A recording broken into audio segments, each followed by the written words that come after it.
making any Mohanlal fans angry, but the sequel വരുമ്പോൾ I don't know if anyone is going to be there. ഓരോരുത്തരുടെ opinion പറയാനുള്ള സ്വാതന്ത്ര്യം ഉണ്ടല്ലോ. മോശമാണെന്ന് തോന്നുന്നവർക്ക് അത് പറയാം. ഈ മൂവീസിന് ഒരുപാട് ഞാൻ പറഞ്ഞല്ലോ കണക്റ്റിംഗ് ഫാക്ടേഴ്സ് ഉണ്ട്. അതായത് കുറച്ച് പേർക്ക് ആ ഒരു കണക്റ്റിംഗ് ഫാക്ടേഴ്സ് കിട്ടില്ല. അങ്ങനെയൊന്നുമില്ല ഒരിക്കലും. അങ്ങനെ ആക്ച്വലി എനിക്ക് ഇഷ്ടപ്പെട്ടില്ല. ഈ സിനിമറ്റോഗ്രഫി നല്ല രസമുണ്ടായിരുന്നു. പക്ഷേ അത്ര കുറച്ച് ബോറായിരുന്നു. സെക്കൻഡ് ഹാഫ് കുറച്ച് ബോറായിരുന്നു. ഇല്ല ഉറങ്ങിയില്ല, കണ്ടോണ്ടിരുന്നു. പക്ഷേ മൂവി ഗുഡായിരുന്നു. കുറേ സ്ലോ മോഷൻ സീൻസൊക്കെ ഒരുപാടുണ്ടായിരുന്നു അതിൻ്റെ അകത്ത്. ഭയങ്കര ലാഗ് അടിപ്പിച്ചു. Like the storyline is good, but ഇത്ര ലാഗ് വേണ്ടായിരുന്നു. I don't think anyone is possibly gonna be there. I'm not making any Mohanlal fans angry, but the thing is that I don't know ഇത് sequel വരുമ്പോൾ I don't know if anyone is gonna be there, but maybe it's gonna be hit.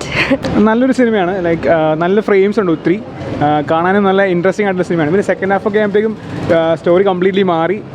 പിന്നെ LJPയും ലാലേട്ടനും അടിപൊളിയായിട്ട് ചെയ്തിട്ടുണ്ട്. Place ചെയ്യുന്ന രീതിയൊക്കെ അടിപൊളിയാണ്. എനിക്ക് നന്നായിട്ട് ഇഷ്ടപ്പെട്ടു. ഒരു അടിപൊളി പടമാണ്. അങ്ങനെയൊന്നുമില്ല ഒരിക്കലും. അങ്ങനെ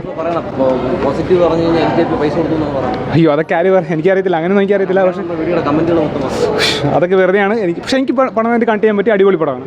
പിന്നെ നമുക്ക് കണ്ടുകൊണ്ടിരിക്കാം. ഡീഗ്രേഡിങ് അല്ല, നമുക്കൊരു ഫ്ലോയിൽ അങ്ങ് കണ്ടുകൊണ്ടിരിക്കാം. അത്ര എടുത്തു പറയാനായിട്ട് സിനിമാറ്റോഗ്രാഫി എല്ലാം നല്ലതായിരുന്നു. പിന്നെ മോഹൻലാലിൻ്റെ അഭിനയം ഓക്കെ, എനിക്ക് ഇഷ്ടപ്പെട്ടു. ഈ ഡിഗ്രേഡ് ചെയ്യുന്ന അത്രയും ഭയങ്കര മോശം പടമായിട്ടൊന്നും തോന്നിയില്ല.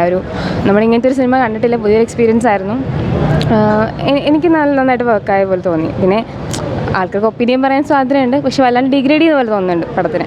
അത് ആ സിനിമ എടുത്തേക്കുന്ന ഒരു ടെംപ്ലേറ്റ്, അതിൻ്റെ ഒരു സെറ്റിങ് അങ്ങനത്തതാണ്. സോ അതിനനുസരിച്ചുള്ള രീതിയിലാണ് പടം മേക്ക് ചെയ്തേക്കുന്നതാണ് പേഴ്സണലി തോന്നിയത്. ഉണ്ടായിരുന്നു. ടൈറ്റിലും പിന്നെ ലിജോ ജോസ് പെല്ലിശ്ശേരിയുടെ നമ്മൾ കണ്ട സിനിമകൾ വെച്ചിട്ട് പുള്ളിയുടെ മേലെ നമുക്കൊരു എക്സ്പെക്റ്റേഷൻ ഉണ്ടല്ലോ. സോ അതുണ്ടായിരുന്നു.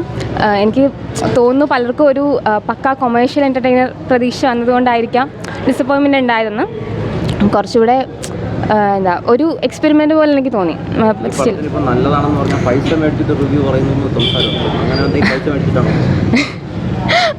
നമുക്കാരും പൈസ തരുന്നില്ല. ഇപ്പം ഓരോരുത്തരുടെ ഒപ്പീനിയൻ പറയാനുള്ള സ്വാതന്ത്ര്യം ഉണ്ടല്ലോ. മോശമാണെന്ന് തോന്നുന്നവർക്ക് അത് പറയാം, നല്ലതാണെന്ന് തോന്നുന്നവർക്ക് അത് പറയാം. പക്ഷേ ഈ മെജോറിറ്റിയുടെ ഒപ്പീനിയൻ അനുസരിച്ച് പറയാൻ ഫോഴ്സ്ഫുൾ ആവുന്നത് പോലെ തോന്നിയിട്ടുണ്ട്. എല്ലാവരും പറയുന്നത് എന്താണോ അങ്ങനെ പറഞ്ഞില്ലെങ്കിൽ ട്രോള് കിട്ടും, ചീത്തവിളി കേൾക്കും എന്ന് തോന്നിയിട്ടുണ്ട്. മൂവി കൊള്ളാം. മൂവി എനിക്കിഷ്ടപ്പെട്ടു. നാരേഷൻ സ്റ്റൈലൊക്കെ കൊള്ളാം. അതുപോലെ തന്നെ ഇത് കുറച്ച് ഡീഗ്രേഡിങ്സ് ഒക്കെ വരുന്നുണ്ട്.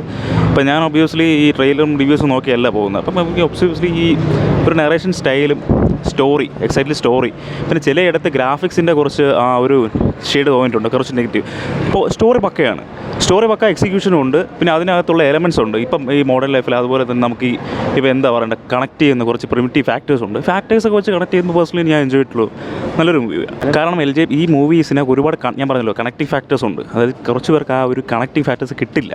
ഇപ്പം ഒബിയസ്ലി നമ്മളിപ്പോൾ ചുരുളി കണ്ടിട്ടുണ്ട്. അപ്പോൾ പുള്ളിയുടെ മറ്റേ സിനിമയിലെ നന്മകൾ നേരത്തെ മയക്കം കണ്ടിട്ടുണ്ട്. അപ്പോൾ ഇതിനകത്തൊക്കെ ഒരുപാട് നമ്മൾ ഈ പറഞ്ഞ പോലെ കണക്റ്റിംഗ് ഫാക്ടേഴ്സ് ഉണ്ട്. ഇപ്പം ഇക്കയുടെ ലാസ്റ്റ് മൂവി നന്മകൾ നേരം മയക്ക് ആ ലാസ്റ്റ് നമുക്ക് ആ ഷെയ്ഡ് കാണുന്നുണ്ട് കണ്ടെന്നത്. അപ്പം അതിന് ഒരുപാട് ഇന്നർ മീനിങ്സ് ഒക്കെ ഉണ്ട്. ഈ സിംബോൾസ് ഇന്നർ മീനിങ്സ് ഒക്കെ കണക്ട് ചെയ്യുന്ന കുറ്റം പറയാവുന്നതല്ല. ചിലപ്പോൾ അവർക്ക് കണക്ട് ചെയ്യാൻ പറ്റാത്തതുകൊണ്ടായിരിക്കും ചിലപ്പോൾ അങ്ങനെ പറയുന്നത്. എനിക്ക് അതിനെപ്പറ്റി അറിയില്ല.